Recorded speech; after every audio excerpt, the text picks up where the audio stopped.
In 1948, Harry and Myra got married. Their first child was born a year later. When he wasn't being a family man, Harry liked to hang out in Grafton's, a pub owned by ex-serviceman and comedy writer Jimmy Grafton. There he'd meet up with his old mate Spike and a comic he knew from the Windmill called Michael Bentine. But it was when Harry met a comedian called Peter Sellers that the final piece of the puzzle fell into place. Together, these four men would revolutionise British comedy. We did a trial recording for Pat Dixon, and it was pretty incoherent, but he thought there was something in it. And the BBC, God bless them, gave us a trial, I think it was 6 or 13 or something, shows to start with. And that's really how it began. We did these first 6, and we began to get a bit clearer. Yeah. You know, and all the terrible... But eventually, it settled down to a sort of storyline, and it was discovered fairly early on that any voices I did always sounded like me. So I was told rather quietly that I should stick to one voice, and they got me to do Neddy. Neddy Secombe. And then they formed... everything sort of happened around Neddy, you know, Bloodknock and all the other characters. Who are you? Me? I'm Lance Private Eccles, but most people call me by my nickname. What's that? Nick? That's a joke! I made a joke about the Nick. I inspected the man closely. He was the nearest thing I'd seen to a human being without actually being one. I say, Secombe, surely you don't suspect this man? Why, we were together in the same company during that terrible disaster. What company was that? Desert Song, 1933. Were you both in the doily cart? Right in the doily cart. For an audience that had grown up on traditional music hall humour, this was mind-blowing stuff. The show was a smash hit. Every Sunday, no matter where he was performing, Harry would rush back to London for the Goon Show. In fact, for all the Goons, Sunday was the highlight of the week. After rehearsal, they'd nip into the pub next door for a bottle of brandy and a pint of milk. Then back on the Camden Theatre stage, they'd let rip.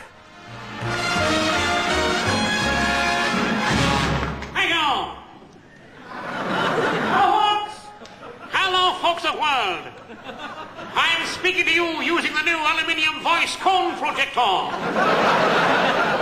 start my comeback with a new trick taught to me by a one-legged sailor who did toffee apple impressions for Noel Coward.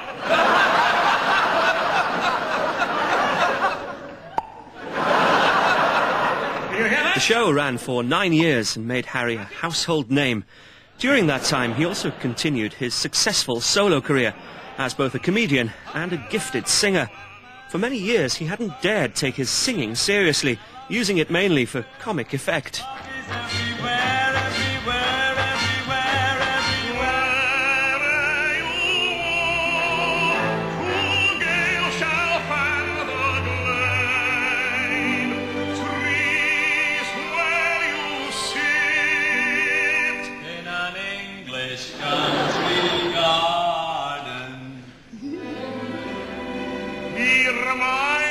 I've got a handful of songs to sing. Sit like I can write myself a letter. I feel a song coming on. Give me the moonlight. Give me the girl. In an English country garden. It was singing teacher Manlio Di Veroli who turned Harry into a serious singer. Harry said that Di Veroli took his voice apart the way a skilled mechanic dismantles an engine. When he put it back together again, it was a thing of beauty.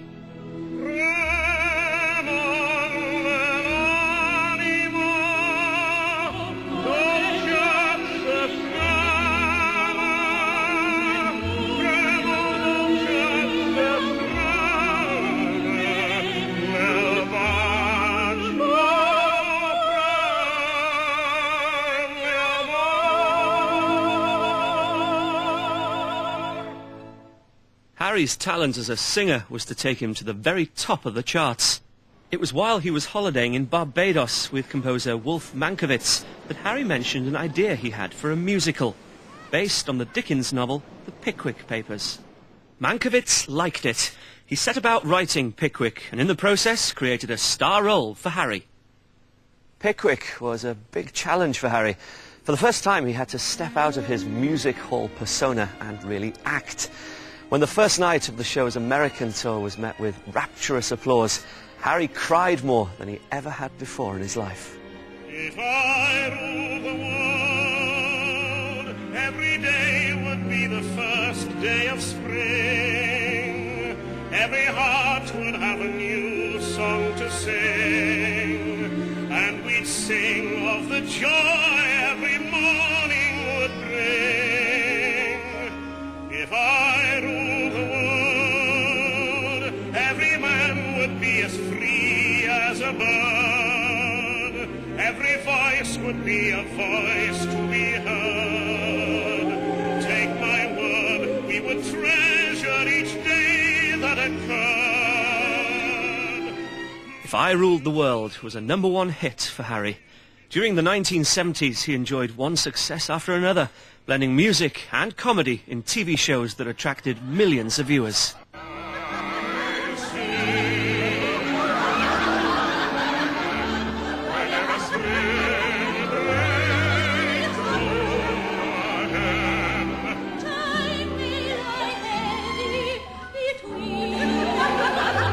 But what has been is past forgetting.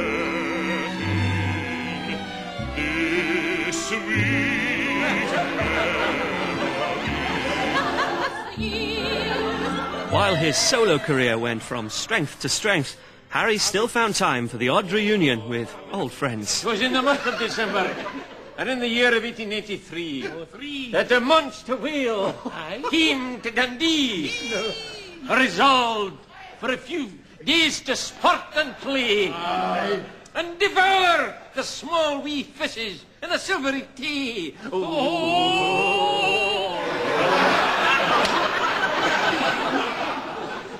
So the monster whale, thank you. Slightly under-rehearsed, be sure.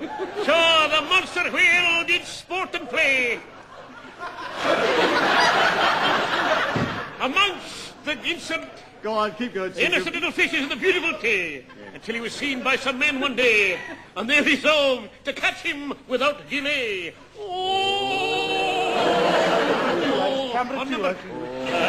Spruce, you're next. Yes, then the water did descend on the men in the boats. It's going to be a hard night tonight.